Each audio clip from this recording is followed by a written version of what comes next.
Kok ketawanya cepat nih? Berapa kali di-ban sama Google? Allahu Akbar, ya Karim ya Tuhan kaya. Ini pertanyaan paling sensitif. Iya, masalahnya masalah dompet. Iya.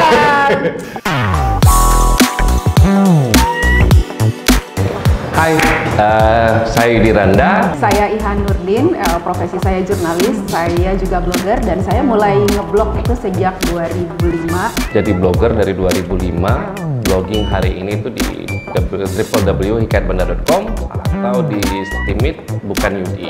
www.ihansunrise.com dan di Steemit juga Ihan Sunrise.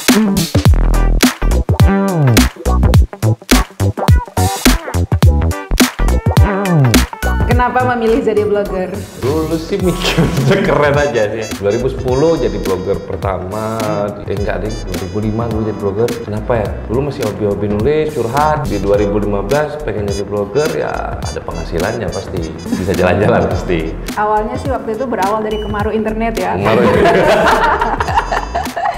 Iya, tahun 2005 juga sih mulainya, baru kenal-kenal internet, jadi kayaknya apa yang memungkinkan untuk diekspor tuh diekspor terus. Jadi hampir semua platform blog sempat dijalani. Dicobain. Berarti mulai udah Tumblr, segala macam gitu. Iya, berawal dari Friendster dulu kan. Friendster. Terus Wah, ya.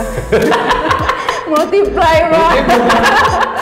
Tapi lama-lama kesini jadi makin asik karena ternyata menjadi blogger itu sangat menyenangkan. Karena yang pertama kita bisa bersosialisasi juga ya. Ide-ide kita tuh bisa kita sampaikan di situ, bisa kita tulis. Istilahnya mau sesuatu yang nggak tertampung di media mainstream, bisa kita buang di situ. Konten apa yang pertama dibuat saat menjadi blogger? Karena udah lama sekali ya, 2005. Tapi masih mirip-mirip kayak diary gitu sih. Nulis perjalanan hari ini melakukan ini, kemudian ketemu ini. Jadi cuma pindahin buku diary ke masih modal-modal yang kayak itu, diary online lah ya. Fungsinya masih sebatas itu. Kalau nggak salah ya di zaman multiply itu nulis pertama kali tentang cerita almarhum mama. Nah, jadi kayak bukan diary, cuma mirip-mirip kayak apa sih, cerita pendek cepen gitu. Terus kalau di Hikayat Banda sekarang pertama kali nulis itu tentang opini ekonomi Aceh. Serius sekali, serius sekali. Berat ya. tapi makin kemarin makin nggak lagi lah, ditinggalin semua. Pembacanya sedikit ya. Capek mikirnya. Apa yang membuat dunia blogging itu menarik? Yang paling menarik itu kan dari dunia blogging sebenarnya duitnya sama jalan-jalan. Lain nggak ada. Paling menarik adalah kalau secara idealisme ya kita ninggalin sesuatu untuk masa depan. Maksudnya cerita, misalnya kayak jalan lintas yang lele itu. Jalan lintas lele itu kan dulu pernah liput sekitar tahun 2016 atau 2017 itu masih belum ada orang. Kita punya data awal, kita punya cerita awal. Atau misalnya kayak kemarin pas ke Sabang lagi, misalnya danau lautnya udah turun jauh. Yudi itu punya foto lama, punya cerita lama gitu. Ya. Nah itu sih kalau kita ngomong idealismenya, tapi kan dibalik itu semua emang ada waktu itu ada rezeki pundinya gitu, ada jalan-jalannya juga gitu kan. Dan satu lagi pengen bilang banyak kawan pasti, banyak kawan. Mana-mana kan ketemu orang banyak. Kalau Ihan dikenal orang sih. Iya. Jadi di situ bisa untuk personal branding bagus ya. Benar. Karena tapi mungkin genre tulisan di blog Ihan kan berbeda sama Bang Yudi ya. Kalau Ihan tuh lebih banyak nulisnya ke prosa. Betul. Dan itu pasti punya kayak, kalau kita bilang pembaca fanatik enggak juga sih, tetapi banyak orang yang kayak merasa terhibur karena kisah-kisah yang dituliskan kebanyakan kayak kisah-kisah cinta gitu. Jadi banyak yang inbox, bahkan ada yang menyatakan jatuh cinta sama penulisnya. Karena nggak tahu penulisnya itu laki-laki atau perempuan gitu kan. Karena kan kita terselubung di balik layar kan. Betul. Nah kemudian ada yang misalnya setelah membaca kisah-kisah di blog saya itu, dia jadi japri, kemudian mau dong kisah aku ditulisin, aku udah lama pengen nulis tapi nggak bisa gitu kan. Nah di situ jadi menarik karena banyak orang yang akhirnya kayak curcol ke kita gitu kan. Ya itu. Dan itu jadi makin banyak bahan. Iya, jadi banyak ini. Kemudian bisa jadi ini juga sih untuk kita mengarsipkan tulisan-tulisan kita. Jadi ketika misalnya nanti kita pengen jadi buku, tinggal kita kumpulin lagi aja. Oke, buku yang kemarin. Tapi untuk personal branding itu menarik sekali. Masih menarik. Ya, pencapaian tertinggi di dunia blogger. Menjadi jurnalis. Wih. Iya, Ihan tuh menjadi jurnalis berawal dari blogger. Oh serius? Iya, sebelum jadi jurnalis awalnya di blog. Kan jadi blogger tuh sejak 2005. Setelah tsunami kan, belajar di situ. Kemudian waktu itu karena masih kuliah juga gitu kan. Jadi kalau misalnya ada kejadian sehari-hari kadang-kadang ditulisin di blog, terus nanti minta senior-senior baca gitu. Nah, berawal dari situ jadi kayak nemu pola untuk nulis jurnalistik. Jadi ketika ada lowongan di wartawan, Ihan daftar, ya alhamdulillah tulisannya udah bagus karena udah tertempa di Blogger gitu kan. Kita udah mulai biasa nulis panjang, sudah biasa menulis dengan sistem naratif kan, bercerita gitu. Betul. Tapi ketika misalnya masuk ke dunia jurnalistik, ketika disuruh nulis feature ya udah gampang-gampang aja. Jadi biasa kayak gitu ya? Udah jadi biasa. Keren. Terlepas juga misalnya ya uang ada betul, gitu kan, betul. Itu tapi bagian yang lain lah. Tapi kalau kita berbicara pencapaian kan pasti ada sesuatu yang berkaitan dengan pengembangan karir dan pengembangan kepribadian. Ya, setuju. Waduh berat. Hanya naik turun. Yang paling memuaskan ya, saya tuh bisa ketika menulis sesuatu itu mampu mengubah sesuatu. Jadi misalnya mungkin ya bilang lah, let's say kayak kalau sekarang istilahnya kan viral gitu. Jadi misalnya kita nulis sesuatu dan akhirnya itu bisa mengubah sesuatu. Misalnya kayak kasus Tari Saman. Menurut Yudi itu pencapaian paling tinggi itu adalah ketika kita berbicara, orang lain itu mendengarkan, kalau bisa juga melakukan apa yang kita sarankan di dalam dunia. Ada perubahan ya. Ya betul. Jadi kita nulis tentang sesuatu, terus begitu orang baca dan akhirnya itu dilakukan sama orang lain atau ada perubahan-perubahan. Ketika kita mempromosikan sesuatu, orang mau datang ke situ tanpa harus mungkin dia merasa seperti apa itu sih. Selain ya bisa banyak hal juga yang kita capai. Cuma kan nggak bisa dibilang pencapaian tertinggi dari segi materi gitu kan. Tapi kepuasan batin yang paling tinggi itu adalah ketika saya nulis misalnya tentang pariwisata atau travel atau misalnya kita buat opini, nah itu didengar dan Berarti blogger bisa jadi agent of change juga ya? Bisa. Kalau mau. Kalau mau. Kok ketawanya cepat nih. Berapa kali di-ban sama Google? Allahu Akbar, ya Karim ya Tuhan kaya. Ini pertanyaan paling sensitif. Iya, masalahnya masalah dompet. Iya. Di-ban sama Google 3 kali. Cuma bukan di blog yang untuk personal branding, tapi memang di blog untuk nyari ASN kan, nyari ASN dulu sekitar 2017, 2018 ya, 3 kali lah. 3 kali ya? 3 kali. Tapi yang di ban itu bukan akun ASN-nya, cuma alamat websitenya. Jadi bisa bikin lagi. Lumayan. Masih lebih sedikit dari Ihan dong? Lebih banyak dari Ihan ya? Kalau Ihan cuma sekali? Oh sempat. Bayangin, sejak punya blog dulu kan gampang kalau cuma kayak kita nambah widget aja gitu. Terus di ban-nya 2012. Ada saldo kan? Ada sedikit. Ini masalahnya saldonya banyak. Banyak kan? Saldonya sedikit, jadi nggak sedih-sedih. Oh gitu ya, baiklah. Pengalaman terbaik menjadi blogger? Bisa ikut seminar dan dibayar. Kayak mana tuh? Maksudnya jadi pembicara kah? Enggak, ikut peserta. Biasanya kan ada seminar-seminar tertentu tuh kadang ya orang bisa ikut sebagai peserta biasa gitu kan. Tapi kalau kita sebagai blogger ada hak eksklusifnya. Jadi ada undangan khusus ada gitu ya? undangan khusus, kita ikut kemudian, tapi nanti kita dibayar. Tapi memang kita harus menuliskan artikel tentang itu juga gitu kan. Disitulah kesempatan kita sebenarnya untuk masuk ke mungkin dunia-dunia yang di luar ini kita ya. Misalnya ketika kita harus menuliskan tentang ekonomi misalnya. Atau tentang zakat misalnya, itu kan di luar background kita sebagai blogger ya, sebagai apalagi blogger prosa. Jauh kan di mana-mana. Tapi itu menarik sekali. Artinya apa yang kita lakukan ternyata tidak hanya cukup untuk diri kita sendiri, tapi kemudian kita bisa sebarkan juga ke orang lain.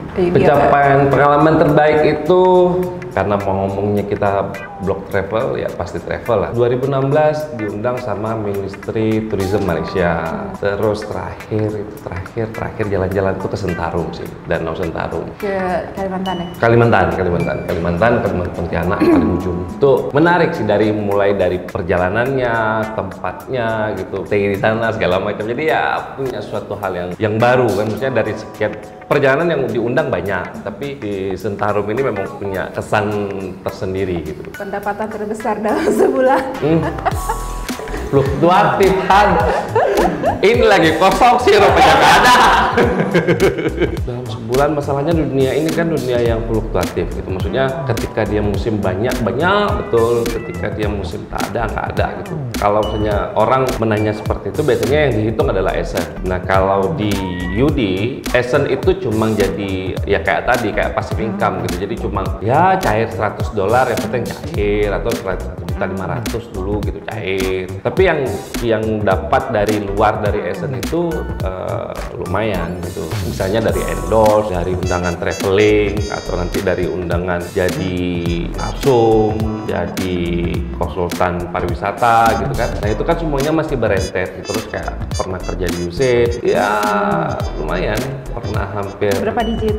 2 digit ada, sempat hampir 2 digit, 2 digit awal-awal sedikit ada lah gitu. Kalau Ihan, sebenarnya Ihan ada 2 blog ya. Yang satu tadi yang blog yang memang khusus buat nulis prosa, dan itu memang orientasinya bukan ke profit, tapi memang murni pengen berbagi aja. Tapi ada satu lagi blog yang berbasis blockchain. Nah itu yang memang diprioritaskan memang untuk cari duit. Oh yang ini, baik. Ya untuk cari duit. Tapi sampai sekarang masih dijalankan, artinya masih berduit ya. Menghasilkan. Si blockchain itu ya.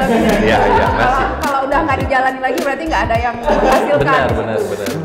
Harga juga lagi bagus ya. Harga juga lagi. Ya kayak Bang Yudi bilang tadi, lumayan untuk ini bisa ngopi setahun kali ya. Ngopi aja setahun tapi ya. Apa jadinya kalian jika tidak menjadi blogger? Waduh. Kalau saya jadi penulis. Jurnalis itu bagian dari menulis juga saya kira kan. Profesinya boleh apa saja. Kalau saya memang kalau sekarang mulai memfokuskan diri juga jadi editor. Tetap masih di dunia literasi juga sih, karena memang dunia yang ditekuni ya, dunia yang saya suka karena memungkinkan kita bertemu banyak orang. Jadi tetap masih di pegiat literasi lah mungkin. Pegiat literasi ya. Paling mentok. Jaga toko. Enggak. Kalau masalahnya kenal dunia blogging ini kan dari 2005, dari masih zaman kuliah sekali, terus kuliah juga di jurusan bisnis. Jadi inline aja. Cita-citanya tuh sampai sekarang cuma pengen jadi business planner. Jadi memang business planner juga nyusun, nulis, habis itu menganalisa sesuatu. Nah basic itu juga masuk ke dalam tulisan-tulisan perjalanan. Jadi misalnya kita diminta review hotel atau diminta review tempat wisata gitu. Jadi itu masih masuk inline. Kalau nggak jadi blogger jadi apa ya? Jadi itu kali ya. Bukan jadi, jalan juga. Bukan jalan juga tetap masih bukan jalan juga gitu. Cuma lain kerjaannya gitu. Jadi kayak bikin analisa-analisa. Karena memang dari dulu suka menganalisa gitu sih. Jika bisa kembali ke masa lalu, apakah tetap ingin menjadi blogger? Oh jelas. Bos, nggak usah ngomong masa lalu, masa depan juga sebenarnya masih berharap tetap jadi blogger, nggak pengen berubah karena sebenarnya gini kan, dunia digital ini kan berkembang ya. Maksudnya ketika kita berbicara blogger bukan harus jadi blogging di SN terus atau di enggak gitu, karena memang dia boleh nyebut merek ya. Misalnya kan kayak dulu kan ada blog, lalu tiba-tiba masuk YouTube, semuanya pengen sebelum YouTube kalau nggak salah Instagram dulu. Jadi si blog mulai tenggelam, Instagram naik, terus dari Instagram naik ke YouTube sekarang ke TikTok gitu kan. Nah, yang kita nggak sadar sebenarnya 3 variabel yang sebelum yang disebutin tadi itu semuanya ada bahan tulisan di situ. Sebenarnya cuma upgrade aja gitu. Jadi kayak sekarang ada blockchain yang kita nulis terus orang vote atau upvote itu bayarnya pakai kripto gitu kan. Jadi sudah banyak variabel-variabelnya. Makanya pengen nggak ngulang lagi ya. Ke depan juga kalau bisa tetap begini aja gitu, karena kerjanya dibilang berat enggak juga, dibilang santai enggak juga gitu. Jadi ya kapan ada waktu mau buat. Ya sama sih, kalau Ihan juga gitu, karena kan blogger ini bukan profesi yang gimana ya, dia bisa dilakukan sepanjang waktu dan bisa ditandem dengan profesi-profesi yang lain. Ya kalau misalnya pun kita nggak tahu mau ngapain, katakanlah sial-sialnya nasib orang gitu kan, ketika dia pendapatannya lagi sama sekali nggak ada, dia tetap bisa membusungkan dada, aku blogger. Minimal bayar domain sendiri, bayar hosting sendiri. Ada sesuatu yang bisa membuat bangga lah ya. Ketika semua orang, aduh aku jobless, oh aku blogger. Ya baik kan. Apa mimpi terbesar yang ingin dicapai dalam dunia blogging? Ya itu passive income ya. Passive income ya. Ya financial freedom lebih kayak gitu, karena memang sejak dulu keinginan tertinggi saya itu istilahnya mau apapun profesinya tetap visi kedepannya itu. Jadi saya pikir apalagi sekarang kan dengan adanya blog yang berbasis blockchain itu mungkin semakin mendekatkan ke sana. Iya. Amin ya. Amin ya. Bisa disimpan soalnya. Itu jalan.